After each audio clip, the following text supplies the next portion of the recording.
اما بعد فاعوذ باللہ من الشیطان الرجیم بسم اللہ الرحمن الرحیم۔ آج کی اس تقریب سعید میں تشریف فرما مشائخ عظام، عمائدین محترم، دانشوران قوم و ملت اور علمی درسگاہوں سے وابستہ برادران اہل سنت، السلام علیکم ورحمۃ اللہ وبرکاتہ۔ حضرات، آج کا یہ عظیم الشان اجتماع اپنی حیثیت میں کئی فضیلتوں کا حامی اور جامع ہے۔ میں سعادت مندی سمجھتا ہوں کہ ان اکابرین کی بارگاہ میں کچھ لفظ پیش کر سکوں۔ وقت کی قلت ہے، اس لیے میں بغیر کسی تاخیر کے اپنی بات پیش کرتا ہوں۔ بسم اللہ الرحمن الرحیم۔ تمام تعریفیں اس پروردگار کے لیے جس نے کن کے ذریعے تمام عالم کو وجود بخشا۔ درود و سلام ہو ذات عالی پر جنہیں انسانیت کی رشد و ہدایت کے لیے نبی آخر الزماں بنا کر اللہ نے ہماری جانب مبعوث کیا۔ آپ صلی اللہ علیہ وسلم نے اپنی ظاہری حیات طیبہ میں یتلو علیہم آیاتہ ویزکیہم ویعلمہم الکتاب والحکمت کے تمام فرائض بحسن و خوبی انجام دیے۔ اب آپ کے بعد کوئی نبی تو نہیں ہوگا مگر انسانوں کی رشد و ہدایت کا کام جو پچھلی امتوں میں انبیاء کرام انجام دیتے تھے، اس امت میں آپ کی حیات ظاہری کے بعد وہ تمام کام اولیاء اور علماء انجام دیتے رہیں گے۔ چنانچہ یتلو علیہم آیاتہ کے فرائض آج بھی مدارس اسلامیہ سے حفاظ کرام و قرائے اعظام انجام دیتے ہیں۔ وَيُعَلِّمُهُمُ الْكِتَابَ وَالْحِکْمَت کا کام علماء ربانیین، فقہاء و محدثین کرام فرماتے ہیں۔ اور وَيُزَکِّیہم کے فرائض جلیلہ کا سلسلہ اولیاء کرام اور خانقاہوں کے ذریعے جو آج تک قائم ہے، یہ انہی کی مرہون منت ہے۔ مقربین بارگاہ الہی اور خاصان خدا کا یہ گروہ اپنے معمولات کے اعتبار سے 4 اہم سلاسل میں منقسم اور متعارف ہوا، جس کو ہم طریقہ قادریہ، چشتیہ، نقشبندیہ اور سہروردیہ کے نام سے جانتے ہیں۔ آج کی اس تقریب سعید میں مسائل مشائخ سلسلہ چشت کی حیات و خدمات کے عنوان پر گفتگو ہونی ہے۔ یہ سلسلہ اپنی فروع اور شاخوں کے اعتبار سے سب سے زیادہ وسعت کا حامل ہے، اور اسی سلسلے کی ایک اہم کڑی میرے ممدوح قطب الاقطاب شمس الصوفیہ چراغ چشتیہ قطب الدین حضرت خواجہ سید مودود چشتی علیہ الرحمہ کی ذات بابرکات ہے۔ زباں پہ بار الہا یہ کس کا نام آیا کہ میرے نطق نے بوسے میری زباں کے لیے۔ آپ کا اسم مبارک سید مودود نسبت چشتی، آپ قطب الدین، قطب الاقطاب، شمس الصوفیہ، چراغ چشتیہ وغیرہ القابات سے نوازے گئے۔ آپ کی ولادت حضرت خواجہ سید ابو یوسف ناصر الدین علیہ الرحمہ کے گھر ہجری 430 میں ہوئی۔ نسباً حسینی سید ہیں۔ 16 سال کی عمر میں تمام علوم ظاہریہ سے فراغت حاصل کرنے کے بعد خرقہ ارادت آپ نے اپنے والد محترم حضرت خواجہ سید ناصر الدین علیہ الرحمہ سے حاصل کیا۔ بعد اہل تاریخ کا ماننا یہ بھی ہے کہ تکمیل علوم ظاہری مشیت کے بعد فرمائی، یعنی 16 سال کے بعد جب آپ 29 سال کی عمر میں خرقہ ارادت حاصل کر چکے تو اس کے بعد آپ نے جو ہے ظاہری علوم کی فراغت فرمائی۔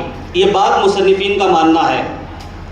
16 سال کی عمر میں والد کے انتقال کے بعد ان کے سچے جانشین ہوئے اور ہدایت خلق میں ہمیشہ ان کی نیابت کا حق ادا فرمایا۔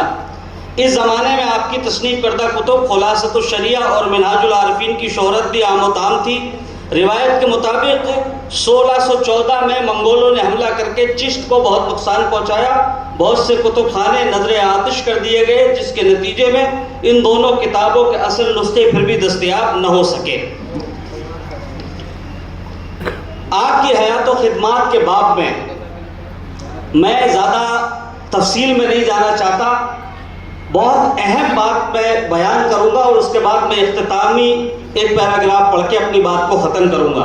آپ کی حیات و خدمات کے باب میں یہ بات روز روشن کے مانند آیا ہے کہ اس سلسلے چشت کے بانی اگرچہ حضرت خواجہ ابو اسحاق شامی علیہ الرحمہ ہیں، مگر اس سلسلے کی ترویج و اشاعت، شہرت و معرفت اور زمانے میں مقبولیت عامہ کا پہلا صحرا اگر کسی کے سر جاتا ہے تو وہ آپ کے ہی سر مبارک پر جاتا ہے۔ تاریخ نگاروں نے یہ لکھا ہے کہ آپ نے 29 برس کی عمر میں مسند نشین ہونے کے بعد عوام کی اصلاح و تربیت کا فریضہ اس محنت اور اسلوبی سے انجام دیا کہ آپ کے پیروکار، مرید و خلفاء دیکھتے ہی دیکھتے ہر طرف پھیلتے گئے۔ آپ نے خود حصول علم اور روحانی استفادے اور مریدوں کی تعلیم و تربیت کے لیے حجاز مقدس، فلسطین، عراق، بلخ و بخارا وغیرہ کا سفر طے کیا۔ تقریباً سبھی تاریخ نگاروں کا یہ ماننا ہے کہ آپ کے خلفاء کی تعداد 10,000 کے قریب ہوتی ہے اور مریدوں کی تعداد کا کوئی شمار نہیں ہے۔ یہی وجہ ہے کہ آپ کے خلفاء نے مشرق و مغرب میں آپ کی حیات طیبہ میں ہی دین و تبلیغ کا اشاعت کا سلسلہ دور دور تک پہنچا دیا تھا۔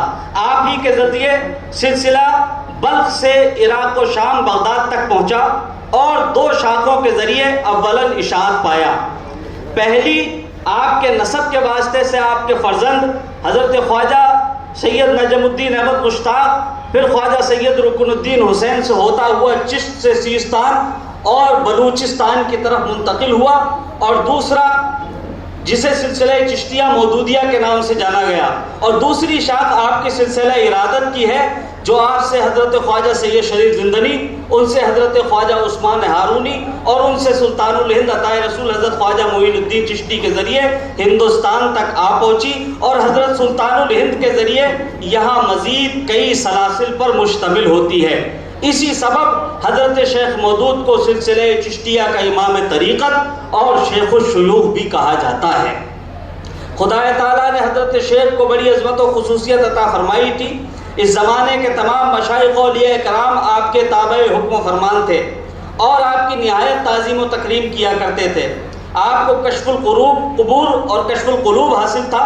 جو شخص آپ کی بارگاہ میں حاضر ہوتا اس کے دل کا مکمل حال بیان فرما دیتے تھے، اور جس قبر کے پاس سے آپ کا گزر ہوتا تو قبر والے کا بھی مکمل حال بیان فرما دیا کرتے تھے۔